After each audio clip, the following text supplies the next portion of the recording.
Good afternoon.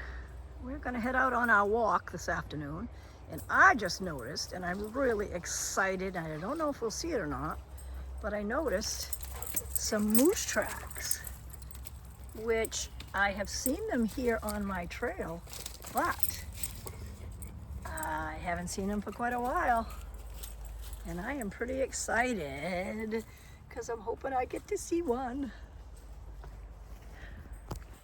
We're heading out, and I have with me my dog leashes. I have two dogs with me. They love to walk. And I have my backpack. And a few things you should have in your backpack would be a first aid kit.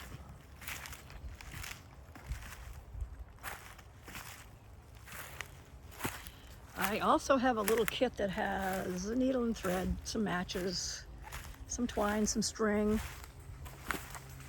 I have a pen and a pad of paper also in my backpack. I have some layers. I have a t-shirt. I have a sweatshirt, hooded sweatshirt I can pull over my head. I think it's always a very good idea to dress in layers. I have learned that from an early age, and I try to make sure that I do it each time I go out. I also have a headband on my head for my ears. There's no wind today, but it's cool. It's been raining here in Maine off and on now for really probably a couple weeks.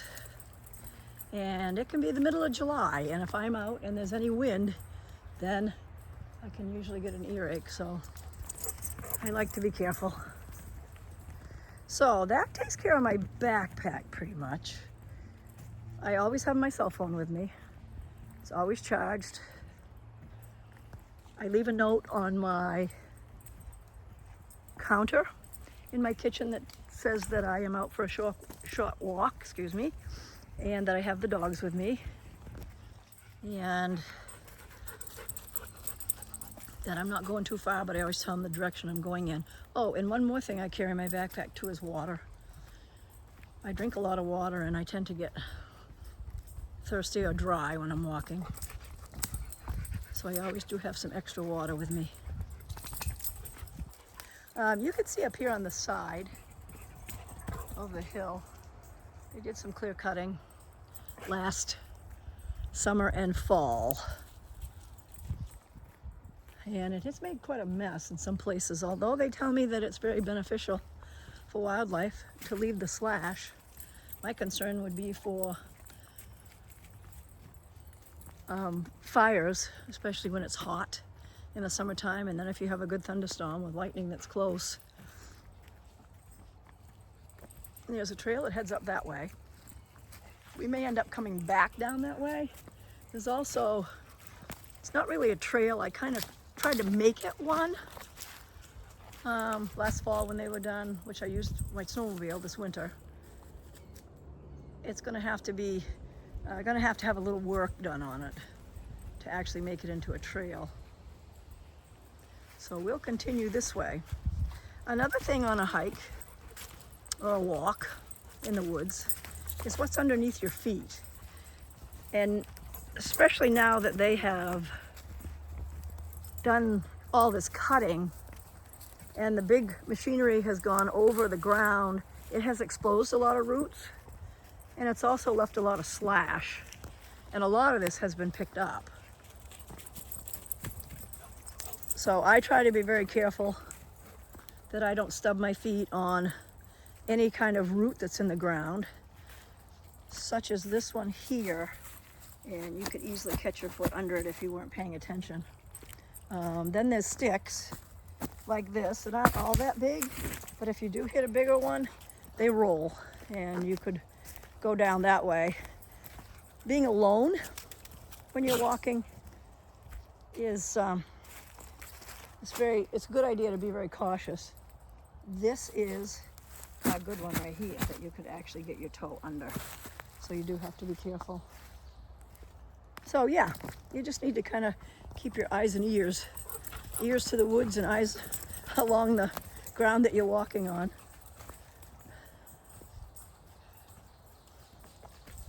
The dogs love being out here. And of course, my older one has to have a stick or a log or something she's carrying along with her.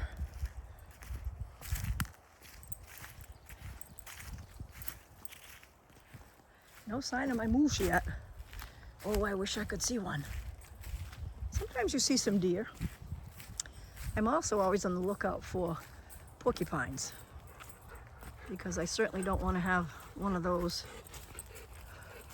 happen upon us. Skunks I'm not so worried about unless they were sick. They would be out during the daytime, but for the most part they're out at night. I'm gonna go this way. Oh. Lincoln has found her mud puddle. She loves water. Loves, loves, loves water. This trail was a beautiful one, all just pine needles, pine trees.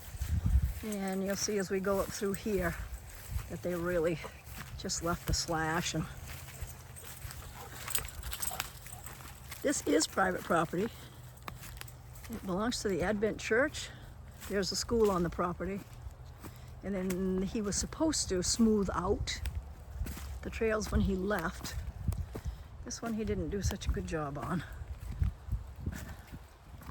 But if you do have any clear cutting done, you should keep an eye on them, because if you want them to clear things up at the end, you gotta tell them. I snowmobile up over here too in the wintertime.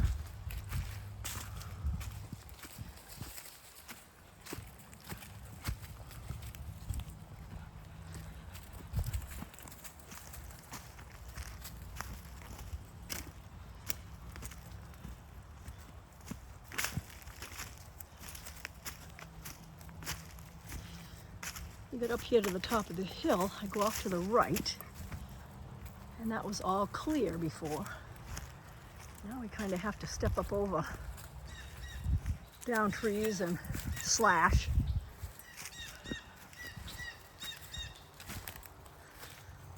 As soon as we get a little sunshine, I'll try to get some of this cleared out. I love to walk. It is great exercise. Hear the birds. It's just great. It's for your body. Keep your muscles going and your heart pumping. Where we're walking right now, there's a sand pit over here to our left. So I'm going to show you. Down to the bottom, this is no longer a sand pit. It was at one time. And they used the sand out of here to work on the road down on Route 2,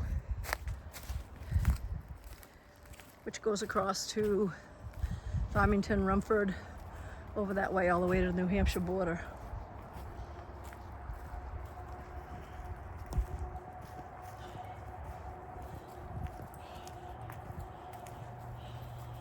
My dogs look forward to this every day, rain or shine, unless it's really, really hot. If it's really hot, we end up going early in the morning in the summertime.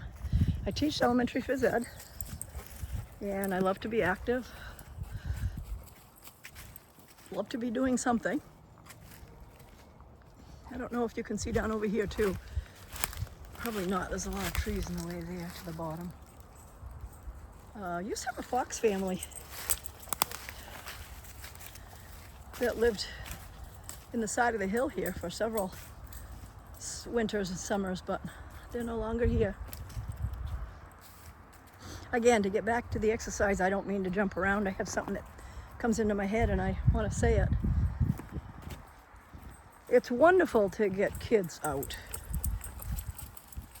especially if you have active kids. Get them out moving around.